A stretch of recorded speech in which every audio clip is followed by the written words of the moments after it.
Mundo da Criança, oferecimento Pimenta Pimentinha, seu pequeno sempre na moda.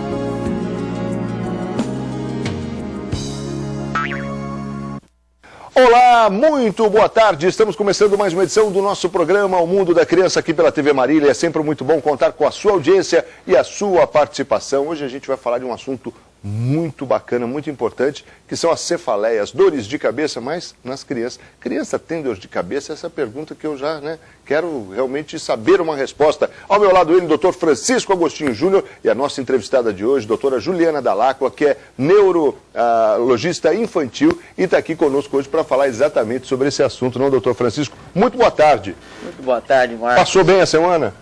Aliás, duas semanas. Porque a semana passada eu tive que estar sozinho aqui, eu fico muito contente de você voltar, é um alívio muito grande. Muito obrigado pela tua presença novamente. O telespectador sabe do que nós estamos falando, mas você que está iniciando com a gente o programa Mundo da Criança, muito boa tarde para você, e que hoje nós temos um assunto para falar interessante, e contando com a presença de uma pessoa muito especial para nós, pessoa amiga, de família amiga, e que tem um status dentro da medicina muito importante, porque ela é uma neurologista infantil, cuida das crianças com problema neurológico. E você sabe, Marcos, é uma coisa que o pediatra apanha, é quando a queixa chega, assim, e a mãe vem com aquele problema neurológico, e a gente sempre está precisando de especialista. E à medida que a especialidade cresceu, realmente isso ficou assim, muito importante você ter ao lado, e a Juliana está bem ao meu lado, né? Para que a gente possa definir diagnóstico, tomar condutas corretas, e sempre os aspectos neurológicos da criança são muito importantes. Traz uma preocupação para a gente, profissional, mas sempre é uma situação difícil para a família algumas vezes, e exige condutas assim muito específicas, médicas muito claras, para que a gente possa estar sempre fazendo com que a criança tenha a sua condição de vida sempre bem definida. Então a Juliana está aqui hoje, Marcos, para falar sobre um assunto. Nós vamos procurar fazer um misto aí de informações para você que é pai, que é mãe, e tem sempre algumas preocupações, mas nós vamos iniciar para falar sobre a dor de cabeça de criança, cefaleia na infância, aquelas situações assim que a mãe fala, ó, isso está doendo mesmo, não é verdade, não é, quando é que está ocorrendo, etc. Então, a doutora Juliana está aqui para falar sobre isso. Mas, Juliana, eu sei que hoje é sábado, esse dia assim de descanso, e você se dispõe a vir aqui ao programa, ao Canal 4, para conversar com a gente. Então, primeiro, muito obrigado pela tua presença aqui, que você realmente possa aí estar com a gente agora nessa 1 hora para falar algumas coisas que possam orientar a nossa família lá que está lá do outro lado. Obrigado, viu, Juliana? Muito obrigada, boa tarde a todos, boa tarde, doutor Francisco, Marcos Vinícius. É um prazer estar aqui com vocês, né, hoje para discutir um tema, como o senhor falou, que é muito comum na nossa prática clínica.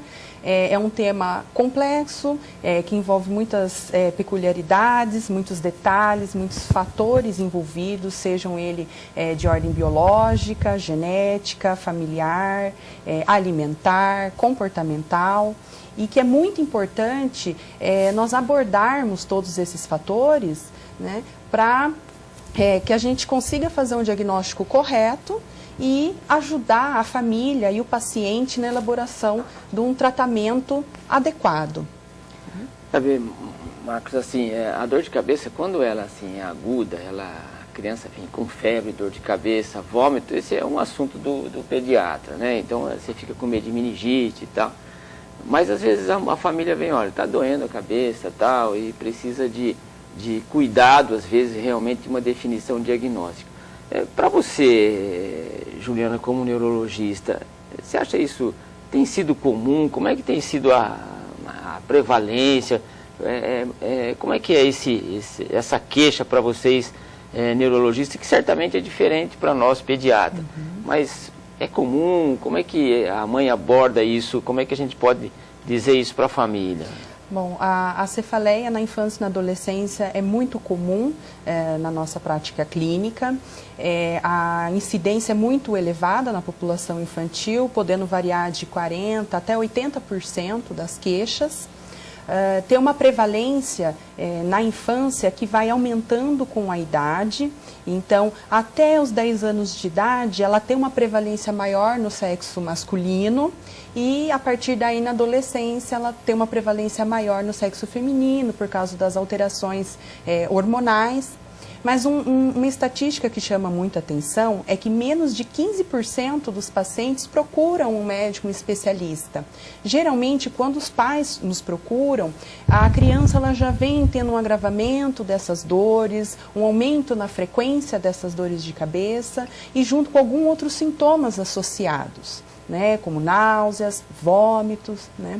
E não só na infância, mas na adolescência, os estudos mostram que 4 a 5 crises por mês adolescentes vão ter, e pelo menos um desses episódios de migrânia, que é o termo cientificamente que nós utilizamos, que popularmente falado, conhecido como enxaqueca, né?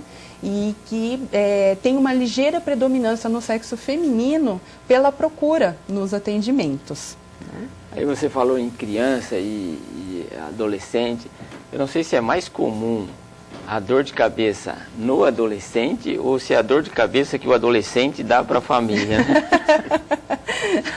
Mas, de qualquer forma, nós estamos aqui para abordar apenas a dor de cabeça do adolescente, né? É por isso que tem os fatores emocionais também envolvidos, que nós temos que abordar, porque uma das grandes chaves no tratamento é conseguir tranquilizar a família, né, a criança, o adolescente, que não tem uma patologia intracraniana por trás da dor de cabeça e que aquela dor de cabeça ela pode estar sendo agravada por algum problema psicológico, familiar, comportamental, emocional, né? Então... E se a gente pudesse dizer assim para a família, para o pai, o que ele deve ficar atento, o que deve chamar mais atenção do pai, se ele deve, você diz, não é todo mundo que procura a especialidade para isso, o médico para isso, em geral é a dor de cabeça que vai passando e vai levando até... Quando quais são os sintomas assim, agora eu preciso procurar? Existem alguns sinais de alerta que os pais, né, familiares, nós médicos temos que ficar bem atentos.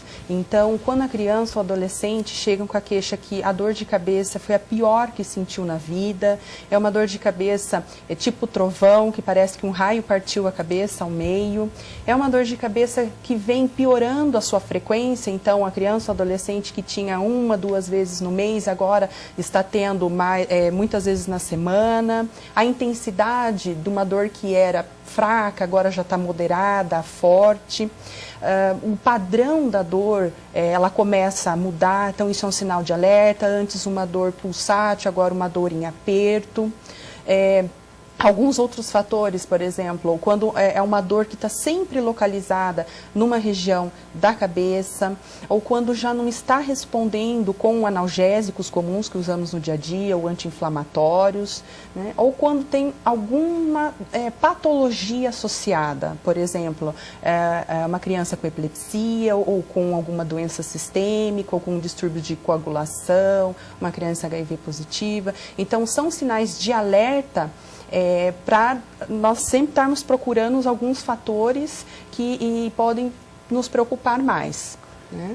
Isso na história, na clínica do paciente. E você está mencionando, esses sintomas são importantes, porque se a criança tem um resfriado ou se ela tem um processo alérgico crônico e ela faz, às vezes, uma criança acima de 4, 5 anos que faz sinusites de repetição, né? Então, essa associação com algum sintoma respiratório dá um certo alívio, né? Exatamente. Então, você tem uma razão primária para isso. É aquela criança que fica muito doente, é aquela criança que ronca à noite, que vive com o nariz congestionado, exatamente, ou que tem uma tosse crônica, às vezes até uma criança asmática, e que queixa quando fica doente com dor de cabeça. Agora, a Juliana está se referindo, e esses sintomas são importantes, vale a pena a gente até enfatizar, que não é essa dor de cabeça que nós estamos falando, aquela que se repete com problemas respiratórios, mas nós estamos falando de uma dor de cabeça que realmente incomoda, e eu estava observando as suas observações em termos de frequência, né? Você começa exatamente a queixar um pouquinho, depois que começa a queixar mais vezes. Mais vezes. E você disse outra coisa, é muito difícil em criança você avaliar a intensidade, exatamente, né? Principalmente em crianças menorzinhas, né? As pequenininhas são difíceis, né? Exatamente. E geralmente homens, né? Porque você já deixou claro que a gente sofre muito antes, né, do que as mulheres, né, doutor? A doutora falou que os homens primeiro sofrem com a dor de cabeça. Primeiro. Marcos, mas sabe, a dor de cabeça do homem, você vê desde criança, sabe, está muito relacionado aos seus compromissos, né? Verdade, verdade. Concordo. Por exemplo, se você deve muito... Dói a cabeça. Dói a cabeça, né? Aliás, dói tudo, né? Mas a cabeça entra no jogo. Mas os meninos são mais susceptíveis, né? Então, Marcos, esse aspecto assim da intensidade da dor é difícil você observar num bebê, claro, mas tem alguns sintomas indiretos que você pode observar, exatamente, né? Principalmente assim, relacionado à dor, mudança de comportamento, né? Exatamente, porque nós temos que não valorizar só a história, mas todo o conjunto. Por exemplo, no exame físico, observar se essa criança ela não está febril, nauseada, ou vomitando, ou com uma rigidez de nuca, uma alteração da personalidade, um distúrbio de consciência. Então, alterações no exame físico que nós possamos pensar em algum tipo de doença sistêmica causando essa dor de cabeça, né? Ou uma alteração no exame neurológico que nos demonstre algum sinal de hipertensão intracraniana ou de algum processo inflamatório ou infeccioso. Então, nós unimos para fechar um diagnóstico a história, o exame, e é a partir disso que nós vamos ter que ser criteriosos em relação aos exames que nós vamos ter que pedir, porque não é para toda dor de cabeça que nós temos que pedir, né, os exames. Então, isso é bem importante. E, aliás, quando o assunto é cabeça, o pai fica muito preocupado, né? Bastante. Não, é verdade. Quando, isso que eu estava dizendo. Qualquer reclamação, estou com dor no braço, põe uma pomada. Estou com dor no pé, vai faixa, não toma nada. Estou com dor de barriga, não toma nada. Estou com dor de cabeça. Opa, peraí. Né, você dá um analgésico, daqui a pouco você fica, e aí, melhorou? Não, está doendo ainda. Pronto, aí você já tem que procurar. É isso que eu disse, a importância do sintoma neurológico, ela é realmente muito marcante na família, né? E é por isso que esses sintomas que ela está mencionando, a gente quer deixar claro ao telespectador, porque são coisas que orientam a você quando conduzir. Uma dor de cabeça esporádica não tem importância. Por exemplo, esse que você falou dos fatores emocionais. Acho que ainda essa semana eu vi uma criança assim, dói a cabeça, e o menino está rindo, mas dói quando? Só quando ele está na escola. Realmente isso aí dá um certo alívio para nós, né, Juliana? Com certeza. E aí você está conversando com a criança, né? E aí a família está... E aí? Não, quando eu estou lá na escola, dói, né, tio? Realmente dá um alívio. É diferente, por exemplo, se você tem uma associação de dor de cabeça e estrabismo, né? Exatamente, né? São sinais que nós podemos encontrar no exame físico, no exame neurológico, por isso a importância de avaliarmos a criança como um todo. Num exame físico, por exemplo, avaliando se tem sinais de alguma sinusopatia, sinusite, algum sinal de trauma, uma avaliação também de couro cabeludo, porque doenças oftalmológicas também podem, né, causar dor de cabeça, por exemplo, aquela criança que vai precisar o uso de lentes corretivas, né, doenças dos ouvidos, seios da face, da garganta, né? Então, isso tudo é muito importante. E como o senhor falou, uma dor de cabeça associada a um sinal neurológico focal, a um estrabismo, né, a um déficit de força, uma alteração de sensibilidade, realmente nos faz pensar que nós temos que descartar uma causa secundária, que essa dor de cabeça ela pode estar sendo ocorrida por algum problema de uma outra ordem patológica. Eu falei de sintoma oftalmológico, estrabismo. Porque isso realmente é importante, mas para ela fica muito mais fácil, porque ela tem o pai do lado, né? Resolve, aí, se não é A, é B. É só ela erguer a mão, o pai já entra e já põe naquele aparelhinho lá das luzes e já manda ler, ó, já não está enxergando. Mas se é estrabismo mesmo, com dor de cabeça, assim, com essas características de doença que ela está falando, frequência e intensidade, fica atento. Exatamente. Outra coisa é assim, nós tivemos assim, uma criança que acorda à noite com dor de cabeça, né? Isso é um outro sinal de alerta muito importante, porque quando a criança ela começa a piorar na frequência e na intensidade da dor, então a criança ela acorda, ela desperta à noite com dor, ou ela já levanta pela manhã com dor de cabeça. Então são pequenos detalhes que são importantes tanto para a família, os pais observarem, quanto nós profissionais salientarmos isso. Isso é muito importante. Então aí, o estrabismo é importante, o acordar de madrugada com dor, e se você acorda de madrugada com dor, se a criança acorda, Marquinhos, às vezes isso é muito preocupante. Se acorda com dor de cabeça e vomita, preocupa mais, né? Preocupa mais. E nesses casos é que nós temos que, às vezes, nos pedir alguns outros tipos de exame, que podem ser desde exames de sangue, até um simples raio-x de crânio, ou exames de neuroimagem, como uma tomografia, uma ressonância de crânio, ou eletroencefalograma e mapeamento cerebral, que vai avaliar a atividade elétrica cerebral, ou se suspeitarmos de algum processo inflamatório, infeccioso, às vezes tem que se realizar uma punção lombar, um exame do líquor. Ou, às vezes, se nós suspeitarmos de alguma doença cardíaca associada, então o eletrocardiograma, o ecocardiograma talvez seriam importantes. Ou se suspeitarmos de alguma doença genética, né, algum dismorfismo, ultrassom de abdômen, ou até mesmo aí solicitar avaliações de outras especialidades pediátricas. Então, isso é muito importante. São sinais de alerta, como nós já comentamos, tanto na história, quanto o que nós podemos observar no exame clínico e neurológico da criança, que vão nos orientar a quais exames nós teremos que pedir, nesses casos selecionados, para chegar a um diagnóstico e aí um plano terapêutico adequado. Porque a família, ela fica muito preocupada se, em primeiro lugar, essa dor de cabeça ela está sendo causada por alguma patologia, alguma doença ou não tem.